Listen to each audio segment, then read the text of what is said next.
The Grow My Cleaning Company podcast helps owners of cleaning companies just like you to grow your company and yourself so you can make more money and finally get the time and money freedom that probably got you into this business. Discover how to automate and create systems that allow you to grow like crazy without losing control. If you dig the show and want to show some love, subscribe, rate, and review on iTunes. It really helps. Enjoy the show.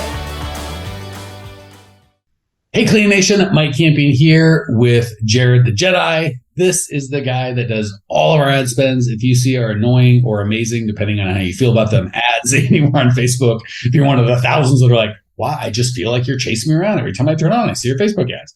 Love them or hate them. This is the man responsible. So you're welcome, or I'm sorry, depending on how you feel. Today, we are going to take Jered a little bit out of his comfort zone because he is really, really good at spending lots of money and getting a great ROI for us internally. And he does a little bit of coaching for our clients. But we're going to talk about what I think you guys want, which is organic traffic, which is free stuff. And Jered was a little hesitant. I was agreed in that there's only really two ways to get traffic when we're talking about online. There's organic and there's paid. And paid is paying someone else to do a bunch of work to gather an audience that you know something about. And you have to pay them for that, right? When someone, Google's best cleaning company in Tallahassee, well, you're going to have to pay them for that lead because they've spent a lot of money to get, billions of people to go there and Google that phrase as opposed to somewhere else. Same with Facebook. If you're like, I only show this ad to people that are, between 35 and 55, female, have a credit score of at least 600 and Amex Platinum and make $100,000 a year and live in these 3 area codes, Facebook's like happy to do it, but you're going to have to pay for that. So if you want to do it on your own, you don't have to spend any of that money, but all the work that this person that you were paying that has been done, you get to do that.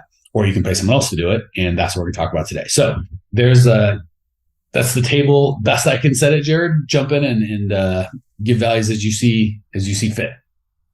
Yeah. So to piggyback off of that, there are, like, for example, it's crazy. Wouldn't we think it's crazy that Facebook is free for you to create a profile? You can get on there and create a profile and enjoy all the features of Facebook without paying a cent. But the reason for that is that you are entering into what they charge advertisers for to be able to advertise to. And so you're essentially selling your data or who you are to Facebook in exchange for the free platform. So Facebook, this is a great business model for online advertisers because it essentially allows people to a place to gather. And then you can then dive in and work in there. Now, there's two different ways to do it. One is to pay Facebook for access to that audience. And the other is to invest your own time in creating content that audience wants to engage with. So that's where it gets a little bit more tricky on your end, is that you have to say, okay, I can't just, because this is what everybody wants. They want free leads and they don't want to work very hard for them and they want them to be excellent. Those are kind of the three things. Well, and why not while we're doing it? And I need them tomorrow. I'm not willing to put in a bunch of work for 3 months. I'd like them quickly. Yeah. Right. And trust me, if we had that magic wand, we would be waving it this second to say, this is it. This is the thing it's going to be a never ending funnel for you. But it requires, if that was the case, everyone would be doing it and you wouldn't have, you would just be in the back of the line at this point. And so this is kind of how you have to think organically, is you have to reverse engineer what you're trying to accomplish and how you're going to sway these platforms to work in your favor. So one of the first things I'm going to do if I am looking for organic is I'm going to take advantage of the free platforms. So am I going to have a Facebook page? Yes. Am I going to create content? Well, let's start with this. Facebook, I would have a Google profile because that's a free thing that you can do, that you can get verified by Google. It doesn't cost you anything. You can just be up there when someone searches for cleaning companies. You can show up. That could be a free thing that you could take advantage of. I think things like Nextdoor or other kind of community or Facebook pages and stuff like that are good things to just kind of have your profile up. If you're being searched, it's there for you. And so now you're at the baseline of what you can do organically, kind of create the free platforms. From there, that platform will collect dust unless you are doing things with it. So if you're either feeding it money to go find people, great. If you're not, then it's just going to be something that just kind of collects dust. So what a lot of people teach, at least in the marketing world, is to say, all right, focus in on one. So you went ahead and created your stuff. It's all there. Now let's focus in on one so that it can start generating leads for us. What we don't want to do is do a halfway job with a bunch of different platforms and then have none of those platforms develop anything for us. And now you're just feeling like you're burning the candle on both ends. Nothing's working for you. Shoot. So instead we're going to go all in on a certain platform. For me, I'm a big believer in and have seen success with Facebook. I think that it has a majority of a lot of people, at least in the cleaning industry, that your target audience is on Facebook. And so it's a good way to be able to dive in and find those people. And this goes for you commercial and residential. I think a lot of the residential are nodding their heads and a lot of the commercial have their arms crossed. My people aren't on Facebook. I can assure you, your people, this is what we do all day, every day, all over the world for owners of cleaning companies. I promise you, your people are on Facebook, commercial cleaners. Correct. Yep.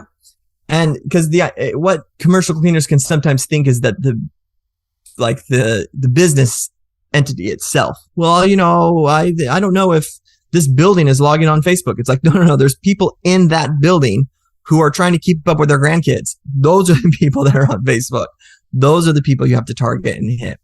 Yeah, so Disney World or Disney Corporation has never bought anything. So how did they spend, hundreds of millions a year? Because Darlene in purchasing spends stuff, and Darlene in purchasing, she's on Facebook. Correct. Yep. So one of the, I feel like, best ways to kind of go about Facebook is using groups. I find that groups are a good way to get into kind of the free organic engagement, which is what Facebook is essentially looking for.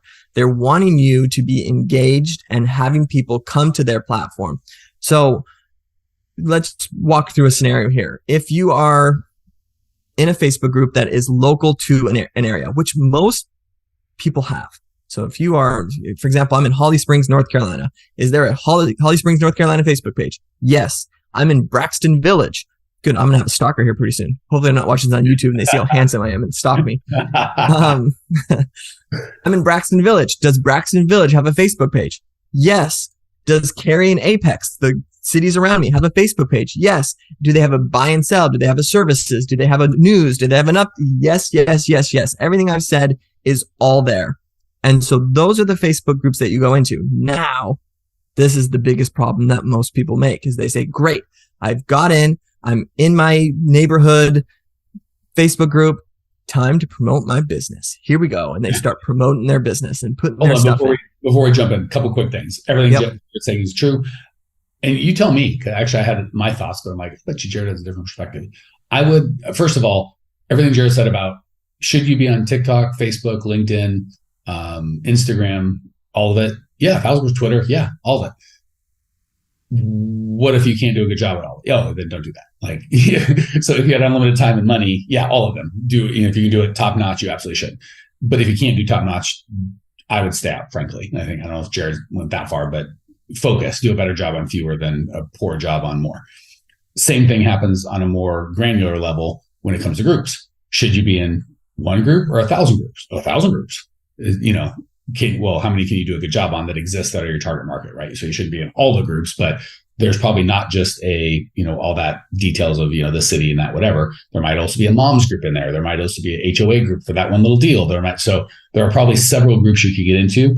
And I would encourage you to be in all of them to the degree that you're going to do it. You're able to do what Jered's going to coach you to do consistently through all of them. So I'd rather you be in one group all the way down doing everything Jered's saying than 20 groups saying, well, I'm going to do a fifth of what Jered's saying in all of these groups. So there you go. I know you were trying to say something. Did I miss anything? Feel free to fill in any blanks I screwed up. Yeah, that's perfect. I can swing back to, because I do have a point to add on to the, what if you have platforms that you're not posting on? I recently had a conversation with someone about that and can throw some stuff in there. But everything else, I'm 100% in. You're right. If we go on there on a Monday and just say, today I'm adding myself into groups, and you add yourself into 55 groups, you're not going to do much. It's just going to be buried, and your feed is just going to go whomp with a bunch of stuff that's all coming. You need to stay somewhat organized. You need to know where you're posting. You need to be able to interact with people. It needs to be manageable. And so I think that starting at a bite size and working your way up is probably the smartest route to go about it. Real quick, Cleaning Nation, if you can think about how you found out about this podcast, maybe a tweet, a Facebook message, iTunes search, some sort of Instagram post, the only way we grow is word of mouth. We don't do paid ads. We don't run ads. You are it. The only ask I have is if you're getting value, share the love. However you found out about this, if it's a review or post, whatever it is, do that. Pay it forward so the next cleaning company owner can change their life as well. Back to the show. Okay, so when you're in a Facebook group, this is important to note, is you don't want to just come in and promote your business. Reason number one is that most of the admins are probably just going to kick you out immediately. Because again, it goes back to if everyone's just allowed to promote their business, everyone will just promote their business and you're just going to be in the back of the line promoting your business. Most admins are going to say, no self-promotion is usually the words that they use, self-promotion, which means you can't just post you. But here's what you can do. You can come in as a version of yourself who is going to bring value to that community and to that group. And you can have an identity that's associated with you who's helping those people. So one of the things they tend to teach is like with cover photos that we have in our Facebook, that's where you can kind of promote your business, because as you interact with people, they're going to be like, who is this person? And they click on that person, and that's where they can associate you with a cleaning company. This works. We do this with everyone in our lives. Like my wife I don't know anyone's name. So my wife's always like, that's the fat guy. And I'm like, oh yeah, I know what you're talking about. Oh, that's the dude with the curly hair. Oh, yep. Got it. They're going to do the same with you. Who's this girl that's coming in here? This Sally girl? Oh, she's the girl that owns the cleaning company. That's right. That's who she is. And you are building a brand and organic eyeballs to what you're doing through giving value through these Facebook groups. Another thing that's worth noting is Facebook really likes it when you do this in their groups. In fact, if you're an admin of a group, you can see this. Facebook tells me every week I go into our Facebook group and I can see who's contributing the most. And they like have a point system. So it's like, oh, this person got 800 and something points. And you can earn like badges for contributing and for being helpful and all this kind of stuff within Facebook. Now, the reason they're giving out these badges and letting the admins know about these people is that they really appreciate when people bring people back to the platform. So a good little hack that you have is that anytime you're responding to someone or you're helping someone or you're answering a question, you want to tag the individual that you're speaking to. The two things are going to take place. One is you're building that connection and that relationship. Keep in mind, your responses are always going to be seen. And so people from the future are going to see what you're doing and have the same emotional reaction of the helpfulness that you're providing. But the last and probably most important is that you're taking a Facebook user who's not logged in at the moment. I shouldn't say logged in, who's not active at the moment, and you're bringing them back to the platform. And that is something that Facebook really likes. So if you're going through and tagging people and helping them and being helpful and getting responses back, and it's all this kind of positive verbiage that's around you, your organic posts, when you start posting in Facebook groups, will go out further to people because Facebook sees you as a positive force in that community. And that's how you can long-term build that kind of authority within a group and get more eyeballs or reach with your posts or your replies. Mike, do you have anything to add to that? I feel like I'm just going. No, yeah. If you were wasting time or saying not helpful stuff, I would jump in. I promise. This is like gold. So let's talk about that promote. So first of all, just think about any party you go to, or even a networking event where you're supposed to network. If you go and be like, "Hey, my name is Mike. I'm a coach for a cleaning company. Hey, hey, I'm a cleaning company. Hey, I'm a cleaning. We're the best cleaning." Like, maybe the party owner's going to throw you out. You're still not going to be invited to another party, and everyone's just going to like, "Who's that guy? Oh, he's the guy that is just annoying as all get out." But if you walk in and be like, "Hey, how can I give value to you? What's going on in your world?" Like, that's like one of my favorite things about Jered. He asks a lot of questions. Like if you meet him in person, he is very inquisitive, just fascinated. And the way to be interesting is to be interested. So if you just take that offline behavior that we all get, like if you go to a networking group and someone's like, "Hey, I'm this, I do this, buy my crap," you just want to get away from it as soon as possible. But if they're like, "What do you do? Tell me about that. How do you like that?" And you just give value by asking questions. "Oh, you know who you should know? You should know this guy. Jared, you should meet Jared. Jared's really good at that." that guy is always, or gal is always welcome at a party. So if you're that guy or gal in the group, you're always going to be welcome. I love the background of the why and how, because I don't think a lot of people get that. Mm-hmm. The question I wanted to be asking, don't forget to that stuff that you mentioned earlier. Like I have stuff on that you talked about, so I don't want people to miss that. I'll end with that. I've got some ideas on how to give value. I want to get your take. And I'm always like, well, do what the admin wants, right? So if you're going, hey, everybody, obvious is buy my crap, right? Less obvious, but still self-promotion is here's a coupon, right? Like here's 15% off or something. Less obvious, but still could be here's some free content that still goes to me, like listen to my podcast, buy my book, or here's my free download. That could still be kind of in the gray, if not even like, no, thank you. What about like a free clean? Or what about like not just a coupon, but like a really obviously good deal, like a Black Friday, like a clean that would cost $200 for like $47, like you know what I'm saying? Like a real, but you'd have to limit it. Like I can't give this to everybody. Just trying to get thoughts of how you could add value to people. Like what's gray, black, and white in terms of giving value and self-promotion. Yeah, I think that if you follow what we were talking about before, it's the same thing. If you're in a party and you walk into the party and say, Black Friday, people are like, who's this person just came in and just, is trying to promote their business. But if you have connections and friends and are adding value to a group, then at that stage, that transition to, hey, this is what I offer becomes so much more natural feeling. The other side of it is, as you're doing what you're doing, which is being a helpful person, you're going to naturally have people be more inquisitive on your end as well. And so you're going to have conversations. And what I find works well in those conversations is you can move those offline, or I shouldn't say offline, into DMs or into adding them as a friend. And now you've got kind of connections that you have. And then when you post on your own stuff, that's how those people that you've built relationships with will then see your promotions and what you're doing. If you're going to do a Black Friday offer, have something that's super fun or super out there, usually it's best practice to let the admins know, hey, I'm doing this thing. It's super limited. I got this thing that I'm offering. I think your community is going to love it, is how I would pitch it. So I'd pitch it as, I got something your community is going to love. They're going to go really enjoy this. This is what I'm offering. I don't offer it everywhere. Mm-hmm. Is this all right? And usually if it's pitched more that way, instead of like, hey, I'd like to just talk about my cleaning company, it'll flow over a little bit better. But yeah, extracting people from groups is a good way to do it. I've seen other people can even have their own Facebook groups that as people start asking specific things, they're like, oh, I've got a group over here you can check out. They're the admin of that group. They can then extract that way. I've seen that work as well.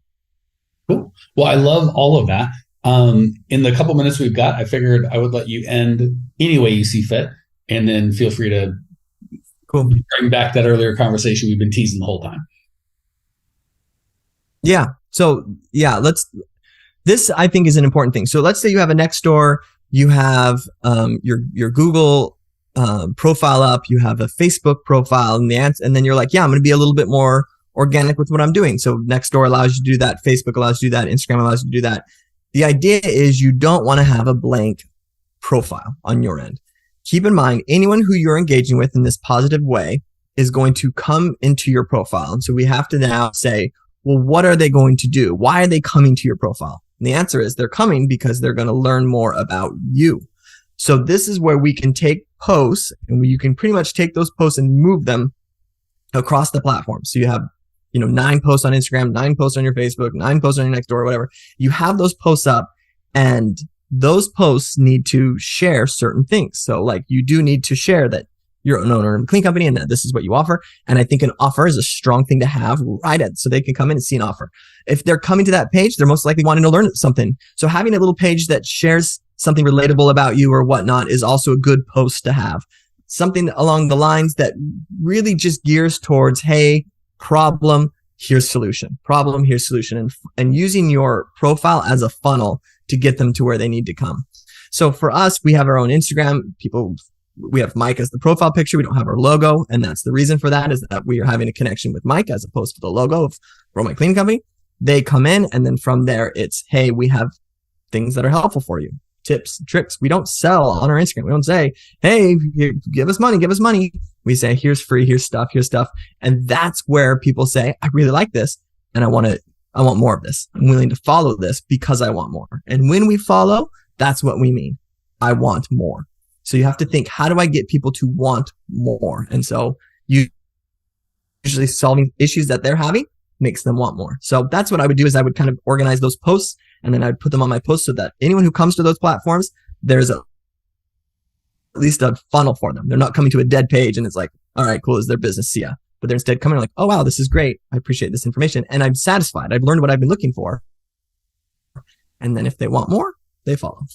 Would it be too simplistic to say we're almost taking the key parts of what a good website would be, and as opposed to a website being, 5-6 pages that are all long, you break it up into a dozen posts that they can kind of absorb in little picture size chunks? Because nowadays they're more likely to probably go to your Instagram than they are to your TikTok than they are to your Facebook, than to your website. Well said. Yep, that's exactly right. Cool. All right, guys. Well, now's the time I would usually say, hey, go to growingcliniccover.com and check out all the free stuff we have. And you can do that. But what might even be better is go check out our Instagram, join our Facebook group. It's totally free. Check out all our socials and you can kind of see how we do, or how Jered, because I think Jered Jered's in charge of the people, or either runs or, we do our best to follow what we've just been telling you. So you can kind of engage there and give us feedback. Hey, I was on that podcast. You're doing a great job with this, or this stinks, or I like this, or I want more. Feel free to engage with us there and check out if you feel we're giving value. And if you are, let us know. And if you aren't, let us know in a nice way if you want us to respond. And you can kind of see what that looks like in real life. So growmycleancover.com, or you can just, Instagram, TikTok, Twitter. Yep. Grow My Cleaning Company. Yeah, search it anywhere. Search it in Facebook, search it in Instagram, search it in TikTok, we'll show up. Check it out. And either my wife or myself or Jered or somebody will try and say, hey, we do our best to keep up. So check it out, guys. We'll see you there. Well, here we are, the end of the podcast, and you made it. Great job. I've got a little bonus for you for sticking through with me. But like I mentioned before, if you got value out of this podcast and you want to show a little love, subscribe, rate, and review on iTunes, Spotify, wherever the heck you're listening to this thing. Share it with a friend. Share the love. And as a special thank you for those of you that stuck with me to the end, how about I give you my personal phone number so we can text? It's a great way for me to get to know you, your business, your goals personally. So shoot me a text now, 602-932-6431, 602-932-6431. I am the only one who responds to these texts, and I will personally respond to everyone I possibly can as long as this number is manned. Don't know how long we're going to keep this at the end of the podcast, so grab it now, 602-932-6431. Give me a text, say hey, can't wait to meet you.